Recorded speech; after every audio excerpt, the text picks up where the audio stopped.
नमस्कार साथियों। आज हम क्षेत्र मिति में एक नया टॉपिक पढ़ेंगे और आज हम पढ़ेंगे स्फीयर अर्थात गोले के बारे में।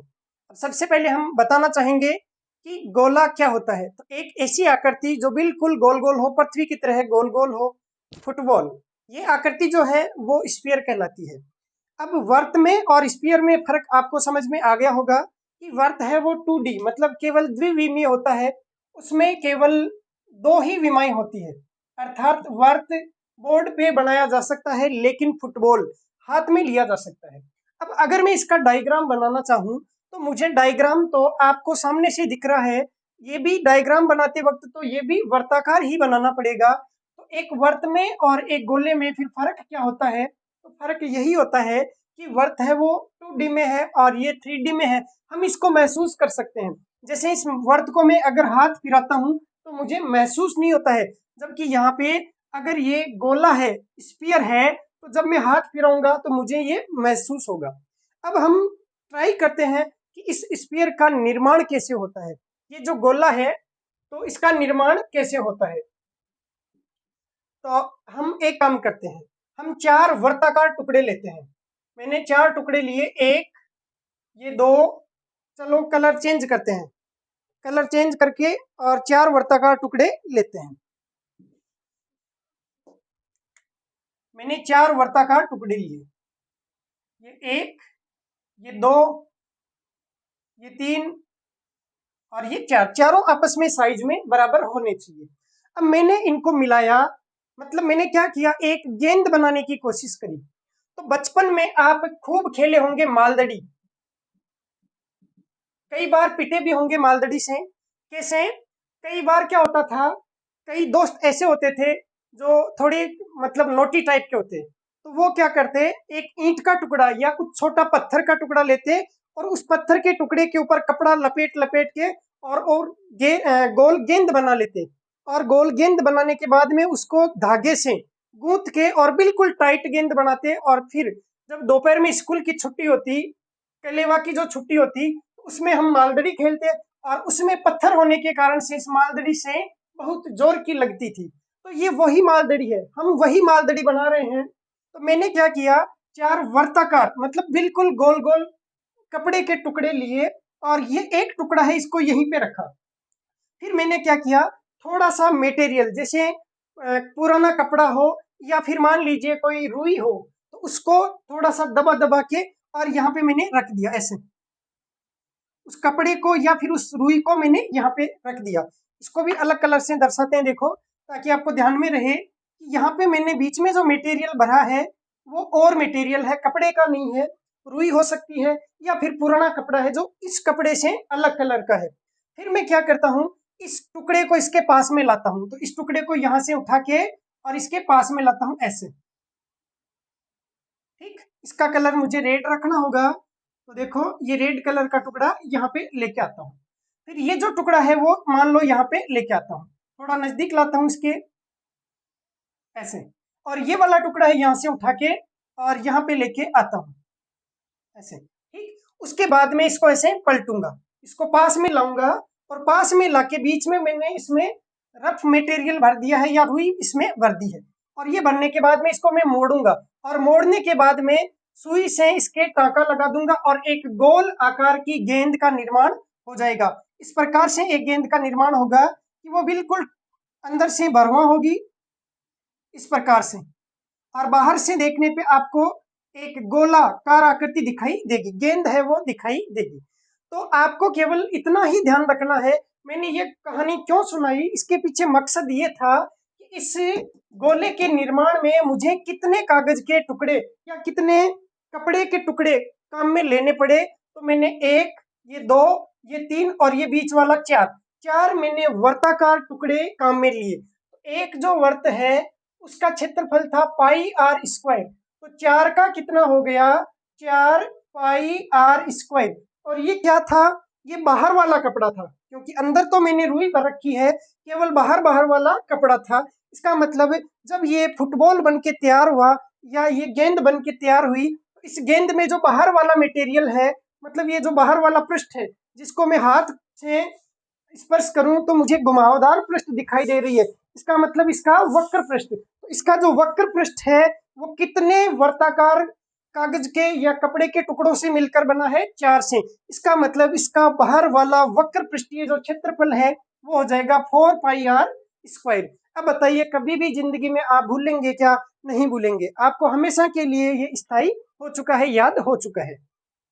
तो इस गोले का, इस फुटबॉल का या इस गेंद का पृष्ठीय जो क्षेत्रफल है, क्योंकि फिलहाल ये पूरा गोला है तो इसका संपूर्ण पृष्ठीय क्षेत्रफल कहें या फिर पृष्ठीय क्षेत्रफल कहें, एक ही बात है। संपूर्ण या केवल पृष्ठीय, अकेला पृष्ठीय शब्द हो तो भी एक ही बात है। तो संपूर्ण पृष्ठीय क्षेत्रफल या केवल पृष्ठीय क्षेत्रफल आपको पूछा जाए तो ये हो जाएगा 4πr²। ये आपके हमेशा के लिए दिमाग में अब छप चुका है। अब हम चर्चा करते हैं कि इस गोले का आयतन क्या होगा। अब आपको एक चीज ध्यान में रखनी है कि आयतन की जो इकाई होती है वो किस में होती है? क्यूब में। इसका मतलब यहाँ पे जो स्क्वायर है इसको मैं फोर्सफुली दबाव डाल के कहूँ कि तू स्क्वायर की जगह क्यूब हो जा, क्योंकि आयतन में क्यूब आता है, इकाई भी है वो सेंटीमीटर क्यूब होती है। इसका मतलब मुझे यहाँ 2 की जगह फोर्सफुली क्या करना पड़ेगा? 3 करना पड़ेगा। तो गणित में एक नियम होता है, जैसे मान लीजिए कोई संख्या थी x/y, अगर आपने ऊपर की साइड में 2 से गुणा किया तो नीचे भी 2 का भाग देना पड़ेगा। समझने के लिए आप इसको ऐसे समझ सकते हैं कि यहाँ पे था 4πr²। इस स्क्वायर को आपने जबरदस्ती कर दिया कितना? क्यूब। 2 की जगह कितना कर दिया? 3। ऊपर आपने 3 किया तो नीचे भी आपको 3 का भाग देना पड़ेगा, और यही सूत्र बन चुका है गोले के आयतन का, 4/3πr³। अब ये भी दिमाग में छप चुका है, 4/3πr³। देखो ये 4 तो यहाँ पे है और यहाँ पे भी है, दोनों जगह है। जब क्षेत्रफल की बात हो तो क्षेत्रफल स्क्वायर में होता है, इसलिए स्क्वायर आएगा, तो 4πr²। और जब आयतन की बात है आयतन में क्यूब आता है, अगर ऊपर 3 लिखा तो नीचे भी 3 लिखना होगा, तो 4πr³ और बट्टे 3, तो 4/3 बोल दो या 4πr³/3 बोल दो, एक ही बात है। तो आ गया गोले का आयतन। 2 चीजें आपने सीख ली है, संपूर्ण पृष्ठीय क्षेत्रफल और दूसरा आयतन, इसे आप नोट कर लीजिए। और इस गोले में यहाँ से केंद्र बिंदु से लेके इसके पृष्ठ तक जो दूरी होती है वो इसकी त्रिज्या कहलाती है। नोट करेंगे इसको, नोट कर लिया होगा। अब हम पढ़ते हैं अर्धगोले के बारे में, उसके बाद में इसके सवाल देखेंगे एक साथ में। तो अब हम अर्धगोला बनाते हैं, आधा गोला बनाते हैं। तो बचपन में आपने खूब टेनिस की बॉल से क्रिकेट खेली होगी। कई बार क्या होता है कि जो सामने वाला बैट्समैन है वो धुआंधार तरीके से पीटने लग जाता है, मतलब धुलाई करने लग जाता है। मेरे साथ कई बार होता था, क्योंकि मैं अच्छा बॉलर नहीं था, तो गेंद फेंकता, सामने वाला उस पर छक्का मार देता। तो कई बार हालत ये होती कि सामने वाला इतने छक्के मारता कि गेंद है वो फूट जाती, और फूटी हुई टेनिस की बॉल को जब हम देखते तो कुछ वो हमें इस प्रकार से दिखाई पड़ती थी, साइड से तो गोल गोल ऐसे, क्योंकि आधा गोला, और इस साइड से वो इस प्रकार से दिखाई दिया करती थी, जैसे खोपरा होता है, नारियल होता है। आधा जो नारियल है वो एक अर्ध गोले के जैसा ही होता है। अगर मान लीजिए मैं इस फुटबॉल को आधा काट दूं, जैसे ये फुटबॉल है और चाकू लेके इसको आधा काट देता हूं, हालांकि इसको काटूंगा तो हवा निकल जाएगी और ये फूट जाएगा, क्योंकि ये गुब्बारे जैसा है, ठीक है। लेकिन अगर यही ठोस होता, मतलब किसी ऐसी वस्तु का बना हुआ होता, जैसे लोहे का बना होता, फिर मैं इसको काटता, जैसे बीच में से इसको काटता, आप थोड़ा सा विजुअलाइज कीजिए कि काटने के बाद में आपको कैसा दिखाई देगा। तो ये खोपरे की आकृति का ठीक दिखाई देता आपको, जैसा आपने टेनिस बॉल को देखा होगा, कई बार टेनिस की बॉल फूटने के बाद में आपको इस तरह की दिखाई देती है। और दूसरा जो हिस्सा होता है उसका, वो भी ऐसा ही होता है, आधा गोला, और उसके बाद में इस प्रकार से। जब हम इसको वापस जोड़ेंगे तो पूरा गोला वापस बन जाएगा। तो हमें अब पढ़ना है इस आधे गोले के बारे में। तो अब देखेंगे अर्धगोला, और अर्धगोले के लिए लगा लीजिए इंपॉर्टेंट, क्यों? क्योंकि इसमें थोड़ा बदलाव हो जाता है। कैसे? सबसे पहले हम देखते हैं अर्धगोले का पृष्ठीय क्षेत्रफल। पृष्ठीय क्षेत्रफल, इसमें 2 प्रकार का पृष्ठीय क्षेत्रफल हो जाता है। एक तो होता है वक्र पृष्ठीय क्षेत्रफल, वक्र पृष्ठीय क्षेत्रफल,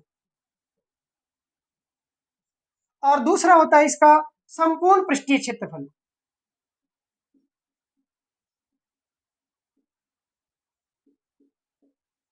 वक्र पृष्ठीय क्षेत्रफल और संपूर्ण पृष्ठीय क्षेत्रफल। तो मैंने इस गुब्बारे को काटा, तो काटने के बाद में मान लो इसको बिल्कुल बीचों बीच काट दिया, तो काटने के बाद में जो ऊपर वाली सतह होगी वो तो बिल्कुल समतल होगी। जैसे इसको काटूंगा इस गुब्बारे को, तो ऐसा आपको कुछ दिखाई देगा, बिल्कुल सामने से देखेंगे तब तो आपको ऐसा दिखाई देगा। लेकिन हकीकत ये है कि ये गोल गोल है, तो बोर्ड पे जब हम इसको बनाएंगे तो ऐसे बनाएंगे, इस प्रकार से कुछ।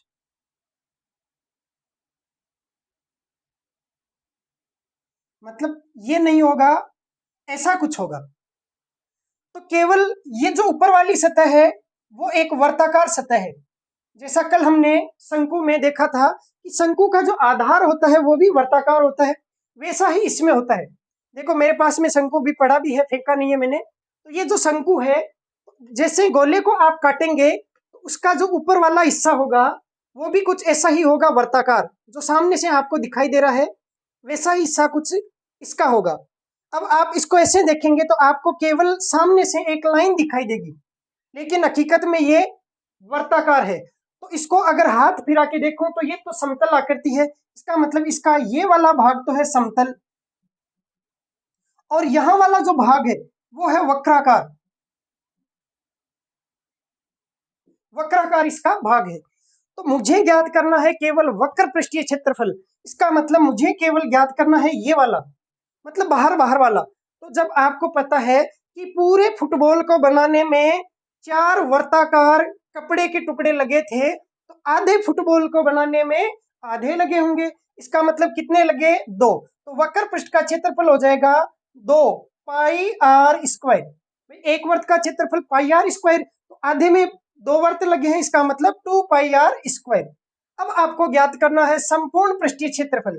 तो संपूर्ण पृष्ठीय क्षेत्रफल होता है वक्राकार भाग का क्षेत्रफल प्लस ऊपर वाले इस ढक्कन का, मतलब समतल भाग का क्षेत्रफल। तो ऊपर जो ढक्कन है वो वर्ताकार है, और वर्ताकार भाग का क्षेत्रफल होता है पाई आर स्क्वायर, प्लस वक्राकार जो है वो कितना? 2 पाई आर स्क्वायर। तो ये 2 पाई आर स्क्वायर, तो pi R square plus 2 pi R square हो जाएंगे 3 पाई आर स्क्वायर। तो आपके पास में सूत्र आ गया, वक्र पृष्ठीय क्षेत्रफल किसका? अर्धगोले का होता है 2 पाई आर स्क्वायर, और संपूर्ण पृष्ठीय क्षेत्रफल होता है 3 पाई आर स्क्वायर। आपने देखा होगा कि गोले में 2 भी आता है, 3 भी आता है और 4 भी आता है। 2 पाई आर स्क्वायर कब आता है? जब गोला हो अर्धगोला, और उसका कौन सा? केवल और केवल वक्र पृष्ठीय क्षेत्रफल। 3 कब आता है? जब गोला हो आधा, मतलब अर्धगोला, लेकिन उसका कौन सा क्षेत्रफल हो? संपूर्ण पृष्ठीय क्षेत्रफल। और 4 कब आता है? जब गोला हो पूरा, मतलब संपूर्ण गोले का, अर्थात गोले का पृष्ठीय क्षेत्रफल कहो चाहे संपूर्ण पृष्ठीय क्षेत्रफल कहो, एक ही बात है, क्योंकि पूरे गोले में केवल और केवल वक्र पृष्ठीय क्षेत्रफल ही होता है, और वही इसका संपूर्ण पृष्ठीय क्षेत्रफल होता है। इसलिए हम डायरेक्ट लिखेंगे पृष्ठीय क्षेत्रफल। तो 2 भी आएगा, 3 भी आएगा, 4 भी आएगा। 2 कब आएगा? जब गोला आधा होगा और उसका केवल वक्र पृष्ठ का क्षेत्रफल पूछा जाएगा। 3 कब आएगा? जब गोला आधा होगा लेकिन उसका वक्र पृष्ठ प्लस समतल जो पृष्ठ है उसका क्षेत्रफल पूछा जाएगा। 4 कब आएगा? जब गोला पूरा होगा और उसका पूरा पृष्ठीय क्षेत्रफल पूछा जाएगा। तो ये तो हो गया भाई इसका पृष्ठीय क्षेत्रफल। अब आप जानते हैं कि अगर ये फुटबॉल अंदर से ठोस हो, बिल्कुल ठोस हो, मतलब पूरा लोहे का बना हो, तो जब मैं इसको काटूंगा तो मुझे जो मटेरियल इसमें यूज करना होगा तो वो पूरे गोले से जस्ट आधा यूज करना होगा। भाई मान लो ये पूरा गोला 10 किलो का है, तो इसके 2 टुकड़े करने पे 5 किलोग्राम का ये होगा और 5 किलोग्राम का ये होगा। तो जो वजन होता है वही अपन एक आयतन के रूप में यहाँ पे काम में ले रहे हैं। या कहूं कि इसमें अगर 10 लीटर पानी आता है, इसको काट दूं तो 5 लीटर एक टुकड़े में और 5 लीटर एक टुकड़े में आएगा। इसका मतलब आयतन जो है वो पूरे गोले से जस्ट आधा हो जाएगा। तो इसका आयतन हम पढ़ते हैं अर्धगोले का, तो आयतन हो जाएगा पूरे गोले का आधा। पूरे गोले का कितना था? वो 4 तो आएगा ही आएगा, पाई आर। अब आयतन था तो क्यूब आता है, यहाँ 3 तो बट्टे में 3 आता है, लेकिन पूरे गोले से आधा करना, इसका मतलब इसमें 2 का भाग देना है। तो 2 का आप भाग भी दे सकते हैं, अथवा आप 1/2 से गुणा भी कर सकते हैं। जैसे गणित में क्या होता है, अगर आपको कोई कहे, अगर आपको कोई कहे, तीन बातें ध्यान रखना, किसी भी चीज में दो का भाग देना, किसी भी चीज का आधा करना, या किसी भी चीज को आधे से गुणा करना, तीनों चीजें एक ही होती है, तीनों चीजें बिल्कुल सेम होती है। आपको कहे दो का भाग देना, इसका मतलब उसका जस्ट आधा कर दो। आपको कहे आधा करना तो भी आधा करना है। आपको कहे 1/2 से गुणा करना तो भी उसको आधा करना है। चौथी बात होती है प्रतिशतता में, अगर कोई कहे किसी भी चीज का 50% तो भी वो आधा ही होता है। वैसे चार बातें होती है, लेकिन हमें यहाँ पे तीन ही बातें काम में लेनी है, इसलिए परसेंटेज वाला आपके काम का फिलहाल नहीं है। तो 50% कर दो, आधा कर दो, या 1/2 से गुणा कर दो, या 2 से भाग दे दो, एक ही बात है। तो यहाँ पे 2 का भाग दो, चाहे 1/2 से गुणा कर दो, या फिर आप इसका आधा कर दो। अब मैं एक चीज और आपको बताऊंगा कि किसी भी चीज का अगर आधा करना है और वो चीज है अंश और हर में, मतलब वो चीज है भिन्न में, अंश और बट्टे हर ऐसे लिखी हुई है, तो आधा किसका करना है? याद रखिएगा, आधा हमेशा आपको अंश का करना है, हर के साथ छेड़छाड़ नहीं करनी है।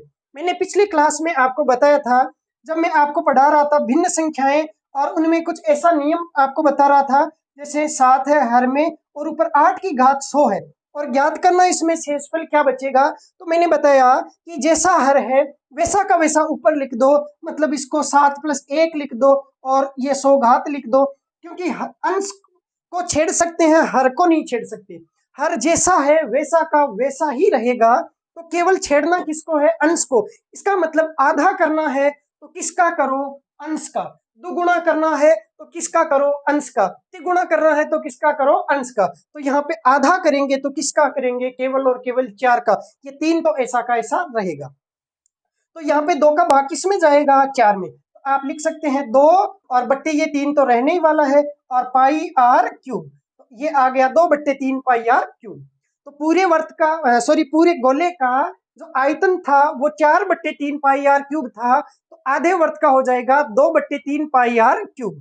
जस्ट आधा करना है, 4 का आधा हो गया 2, बाकी बट्टे वाला पड़ा रहेगा। ठीक, तो मेरे हिसाब से ये आपको सूत्र वाली चीजें सारी समझ में आ चुकी होगी। तो आप इसको जल्दी से नोट कर लीजिए, फिर इसके सवाल देखते हैं।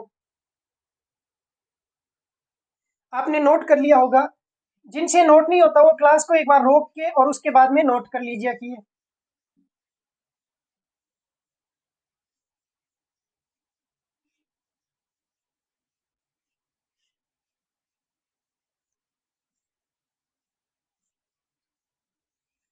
चलो सवाल लिखते हैं। लिखेंगे आप एक सवाल, एक गोले के आधार की त्रिज्या,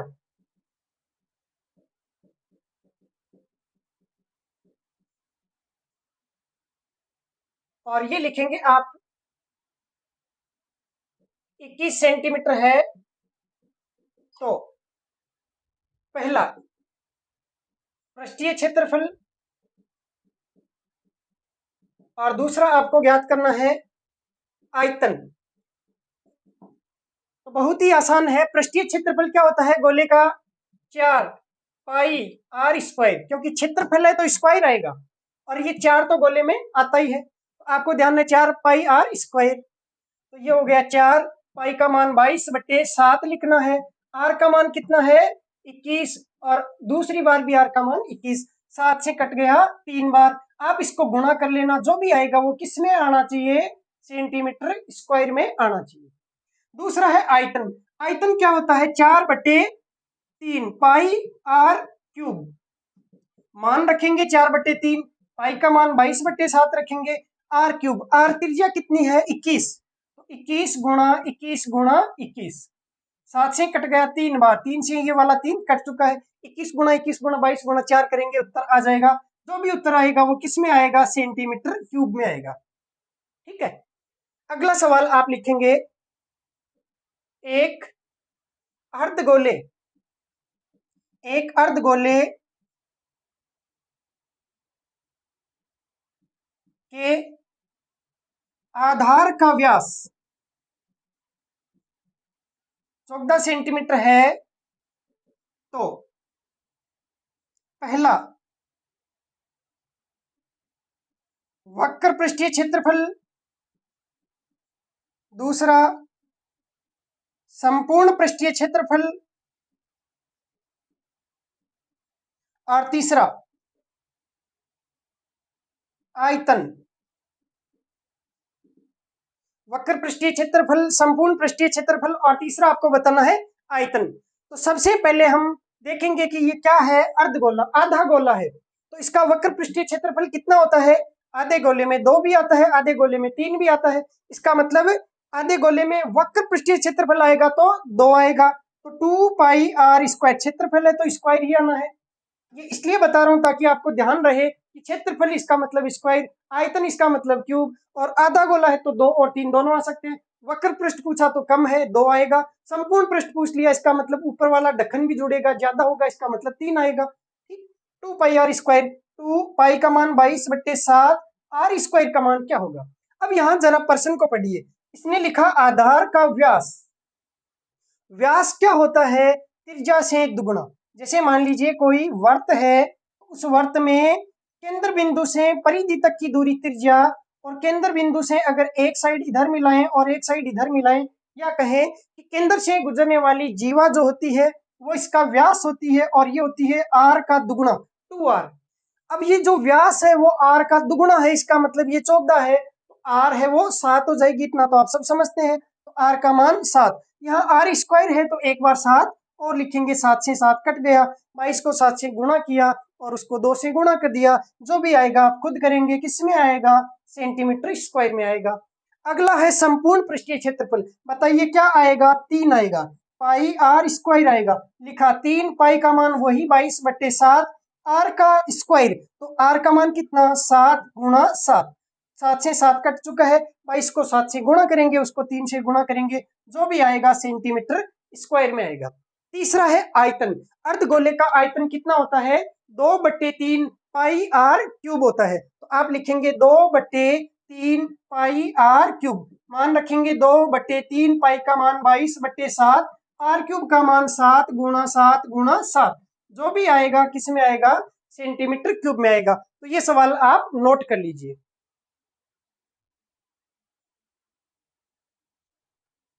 एक सवाल और देखते हैं, लिखेंगे दो गोले जिनकी त्रिज्याओं का अनुपात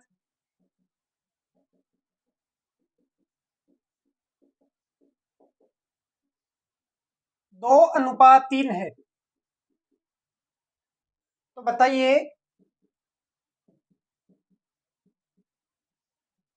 उनके पृष्ठीय क्षेत्रफल, पृष्ठीय क्षेत्रफलों का अनुपात क्या होगा, और दूसरा आपको बताना है उनके आयतनों का अनुपात, उनके आयतनों का अनुपात क्या होगा। उनके पृष्ठीय क्षेत्रफल का अनुपात क्या होगा और उनके आयतनों का अनुपात क्या होगा। तो पहले मैं आपको बेसिक तरीका बताता हूँ, उसके बाद में डायरेक्ट तरीका बताऊंगा कि आप बिना पेन के इसको सॉल्व कर सकते हैं। कैसे, देखते हैं। पृष्ठीय क्षेत्रफल होता है गोले का, क्या होता है बताइए, 4 पाई आर स्क्वायर। अब दो अलग अलग गोले हैं, पहले गोले की त्रिज्या अगर 2 है, इसका मतलब दूसरे गोले की त्रिज्या है वो 3 है, इनकी त्रिज्याओं का अनुपात 2:3 है। इसका मतलब आप ऐसे मान सकते हैं कि अगर इसकी त्रिज्या 2 इकाई है तो इसकी त्रिज्या 3 इकाई होगी। जैसे हो सकता है इसकी त्रिज्या अगर मान लो 2 × 1 हो, जैसे 2 और ये 3, अगर इसको 2 × 1 2 और तो इसको 3 × 1 3 लिख सकता हूँ। इसको 2 × 2 4 लिखूं तो इसको 3 × 2 6 लिख सकता हूँ। इसको 2 × 3 6 लिखूं तो इसको 3 × 3 9 लिख सकता हूँ। मतलब जो भी संख्याएं होगी उसमें अनुपात 2:3 का हो जाएगा। अगर इसको 7 से गुणा करूं, 7 × 14, तो इसको 7 से गुणा किया तो 7 ये 21 होगी। तो इनकी त्रिज्याएं या तो 14 और 21 है, या 6 और 9 है, या 4 और 6, या 2 और 3 है, कोई भी एक ले सकते हैं। तो क्यों ना हम 2 और 3 ले लेते हैं। तो इसकी त्रिज्या अगर 2 सेंटीमीटर तो इसकी त्रिज्या 3 सेंटीमीटर। अब यहाँ पे आएंगे तो पहले गोले का पृष्ठीय क्षेत्रफल का अनुपात और दूसरे गोले के पृष्ठीय क्षेत्रफल का अनुपात। इसकी त्रिज्या r1, इसकी त्रिज्या r2। अब आप देखेंगे कि यहाँ पे 4 पाई और 4 पाई दोनों साइड में कॉमन है, तो कॉमन संख्याएं अनुपात में आपस में कट जाती है। क्यों कटती है? क्योंकि 4 पाई का भाग इसमें भी और इसमें भी दोनों में चला जाएगा। तो आपके पास में जो अनुपात आएगा वो r1 स्क्वायर अनुपात r2 स्क्वायर इस रूप में आएगा। तो जब भी आपको बात करनी है क्षेत्रफल की, तो आपको जो इकाइयां हैं उनका मतलब जो निश्चित संख्या है, जो कांस्टेंट संख्या है सूत्र में, उनका ध्यान आपको नहीं रखना है। केवल जो वेरिएबल पार्ट है जिसमें परिवर्तन होता है, जैसे 4 पाई में कभी परिवर्तन नहीं होगा, 4 पाई का मान हमेशा समान रहेगा।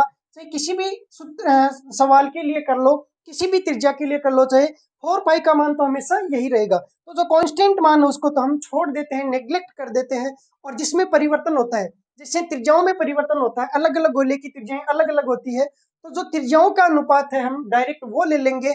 और बात रही क्षेत्रफल की, तो क्षेत्रफल होता है स्क्वायर में, इस कारण से स्क्वायर में इसका मान लेना है। तो आर का स्क्वायर और इसके लिए भी आर का स्क्वायर। इस पहले की त्रिज्या को r1 लिया तो r1 का स्क्वायर, दूसरे की त्रिज्या को r2 लिया तो r2 का स्क्वायर।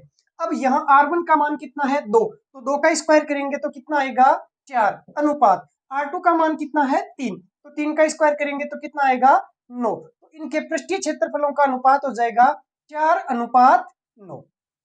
बहुत ही आसान है। अब आज के बाद में आपको ऐसे नहीं लिखना है, ये तरीका मैंने आपको समझाने के लिए बताया था।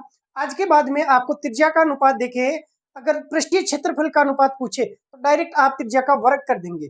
2 का स्क्वायर 4, 3 का स्क्वायर 9, उत्तर आगे बढ़ो। अब यहाँ पे आते हैं आयतन में। आयतन में क्या होता है क्यूब, तो 2 का क्यूब 8, 3 का क्यूब 27, उत्तर आगे बढ़ो। देख लेते हैं कैसे सोल्व करते हैं। तो आयतन होता है 4/3 पाई r क्यूब। पहले की त्रिज्या r1 ले ली और दूसरे के लिए ये हो जाएगा 4/3 पाई r क्यूब, और यहाँ त्रिज्या r2 ले ली। 4/3 पाई और 4/3 पाई आपस में कट जाएंगे, बचेगा r1 क्यूब अनुपात r2 क्यूब। r1 का मान कितना 2, अनुपात कितना 2, तो 2 का क्यूब लिख दो सीधा, तो 2 का क्यूब हो जाएगा 8। और r2 का मान कितना 3, 3 का क्यूब कितना 27, तो 8:27, ये उत्तर। अब सवाल आपको सीधा भी पूछा जा सकता है या सवाल आपको उल्टा भी पूछा जा सकता है। जैसे कह दिया जाए कि दो गोले जिनके आयतनों का अनुपात 8:27 है, तो उनकी त्रिज्याओं का अनुपात क्या होगा। तो आप जानते हैं 8:27 है, ये क्यूब करने से आया है, क्योंकि आयतन है वो क्यूब करने से आता है। इसका मतलब किसका क्यूब होता है 8, 2 का क्यूब होता है। किसका क्यूब होता है 27, 3 का क्यूब होता है। इसका मतलब त्रिज्याओं का अनुपात क्या था 2:3 था। ऐसे ही अगर आपको आयतन का अनुपात देके पृष्ठीय क्षेत्रफल का अनुपात पूछे, तो पहले आयतन का वापिस क्यूब रूट करके घनमूल करके आप त्रिज्या का अनुपात ज्ञात कर लीजिए। त्रिज्या का जो अनुपात है उसका वर्ग करके आप क्षेत्रफल का अनुपात ज्ञात कर सकते हैं। लिखेंगे एक सवाल, दो गोले जिनके पृष्ठीय क्षेत्रफलों का अनुपात, दो गोले जिनके पृष्ठीय क्षेत्रफलों का अनुपात 16:25 है। दो गोले जिनके पृष्ठीय क्षेत्रफलों का अनुपात 16:25 है, तो बताइए पहला उनके आयतनों का अनुपात क्या होगा, और दूसरा उनकी त्रिज्याओं का अनुपात क्या होगा। उनकी त्रिज्याओं का अनुपात क्या होगा, ये आपको बताना है। तो शायद समझ में आ गया होगा। पृष्ठीय क्षेत्रफल स्क्वायर करने से आता है, तो स्क्वायर करने के बाद में आया 16 और 25, तो 16 का वापिस रूट कर दो कितना 4, 25 का रूट करोगे तो 5। ये किसका मान आ जाएगा, त्रिज्याओं के अनुपात का मान आ जाएगा। त्रिज्याओं का अनुपात आ गया तो आप आयतनों का अनुपात ज्ञात कर सकते हैं त्रिज्या का क्यूब करके। 4 का क्यूब कितना 64, 5 का क्यूब कितना 125, तो 64:125। आपको पूछा त्रिज्याओं का अनुपात, तो कितना आया 4:5, उत्तर। ऐसे हम दो गोलों में आपस में कंपैरिजन कर सकते हैं और ज्ञात कर सकते हैं कि भाई उनकी त्रिज्याओं का अनुपात है तो उससे आयतनों का अनुपात क्या होगा, या आयतनों के अनुपात से पृष्ठीय क्षेत्रफल का अनुपात क्या होगा। अब हम देखते हैं कि जब किसी गोले की त्रिज्या में वृद्धि कर दी जाए या जब किसी गोले की त्रिज्या में कमी कर दी जाए, तो उसके कारण से उसके आयतन में कितने प्रतिशत की वृद्धि होती है, चेक करते हैं। लिखेंगे एक सवाल, किसी गोले की त्रिज्या में 20% वृद्धि कर दी जाए, किसी गोले की त्रिज्या में 20% वृद्धि कर दी जाए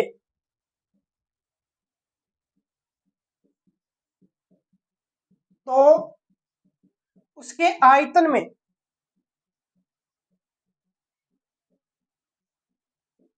कितने प्रतिशत वृद्धि होगी?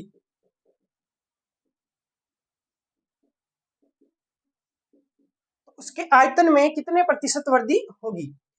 तो आपको पता है कि जब तीन चीजों में परिवर्तन होता है तो सूत्र लगता है plus minus A plus minus B plus minus C plus minus A B plus minus B C plus minus A C और बट्टे में 100 plus minus A B C बट्टे 100 गुणा 100। ये सूत्र आप जानते ही हैं, मैंने घन में आपको बताया था। आप चाहें तो इसको a प्लस बी प्लस सी को गोले के लिए घन के लिए आप a b c को 3a लिख सकते हैं या 3r लिख सकते हैं, लेकिन आपको फालतू के सूत्र याद नहीं रखने हैं। एक ही सूत्र याद रख लो, वो सब में काम में आ जाएगा। तो यहाँ पे a का मतलब होता है पहली भुजा, b का मतलब होता है दूसरी भुजा, c का मतलब होता है तीसरी भुजा। अब बताइए गोले की पहली भुजा कहाँ होती है, गोले की दूसरी भुजा कहाँ होती है, गोले की तीसरी भुजा कहाँ होती है? तो गोले में तो आगे और पाछे क्या है, एक और एक त्रिज्या ही होती है। कहते हैं ना कि मेरे तो आगे पाछे एक ही है, ठीक है, कौन है? त्रिज्या। गोले में भी कौन है? त्रिज्या।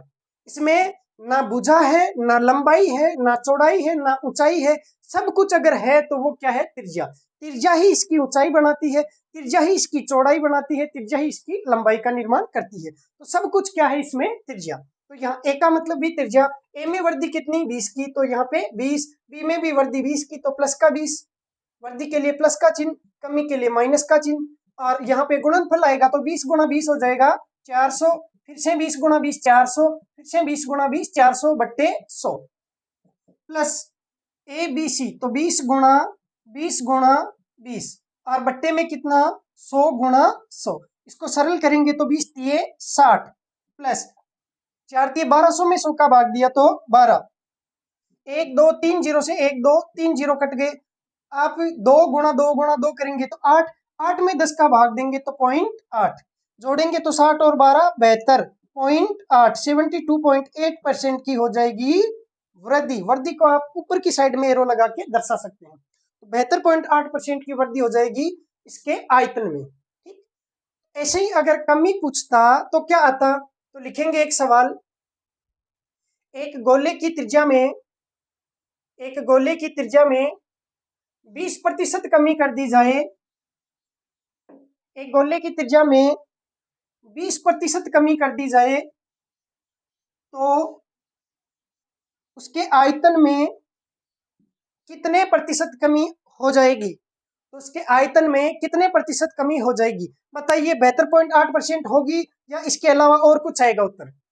ये उत्तर नहीं आएगा, क्योंकि प्रतिशत वृद्धि और प्रतिशत कमी बराबर नहीं होती है। क्यों नहीं होती है जानते हैं, देखो ऐसे सूत्र था plus minus A plus minus B plus minus C plus minus A B plus minus B C plus minus A C बटे 100 और plus minus A B C बटे 100 गुणा 100।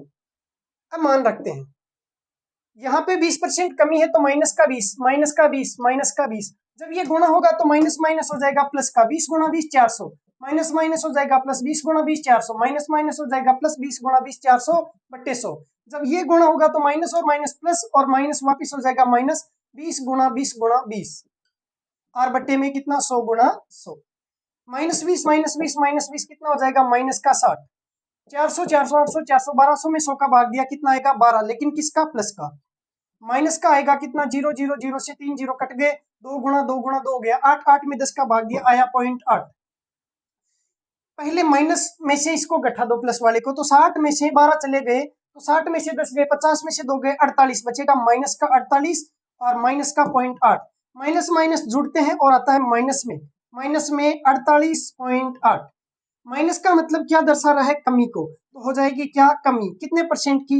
48.8% की। तो देख लो वृद्धि तो हुई थी 72.8% की, जबकि कमी कितनी हुई है? 48.8% की। तो ध्यान रखना प्रतिशतता में कभी भी प्रतिशत वृद्धि और प्रतिशत कमी बराबर नहीं होती है। जैसे मान लीजिए किसी कर्मचारी की इनकम वो पहले 10% बढ़ा दी जाए, उसके बाद में 10% कमी कर दी जाए, तो क्या उसकी इनकम उसमें कोई परिवर्तन होगा या वही मूल वापस इनकम हो जाएगी, तो उसमें परिवर्तन हो जाएगा, क्योंकि पहले बढ़ेगी उसके बाद में घटेगी, तो दोनों में फर्क आ जाएगा, इसलिए कभी भी बराबर नहीं होता। जब प्रतिशतता आपको पढ़ाऊंगा तो ये बहुत ही अच्छे तरीके से पढ़ाऊंगा, और बिना सूत्र के, मतलब कम से कम आपको एक दो सूत्र बताऊंगा, उसके अलावा आपको बेसिक तरीके से एक सूत्र से एक रामबाण ऐसा तरीका बताऊंगा, उससे पूरी परसेंटेज आपकी क्लियर करवा दूंगा। ठीक है, तो आपको इंतजार करना है, धैर्य रखना है, पढ़ते जाना है, मैं आपको सब कुछ पढ़ाऊंगा। मैंने खुद ने बहुत अच्छे से तैयार किया है मैटर, 9 साल हो गए, बहुत सी किताबें पढ़ी है, बहुत से नोट्स बनाए हैं, बहुत सारी कोचिंग से मैंने खुद कोचिंग करी है, उसके बाद में बहुत सारी कोचिंग में पढ़ाया है, और अब जाके जब निखार आया तब आपके सामने ऑनलाइन भी स्टार्ट मैंने कर दिया है। ठीक है, तो हम पढ़ेंगे इससे अगली क्लास में, तब तक के लिए धन्यवाद।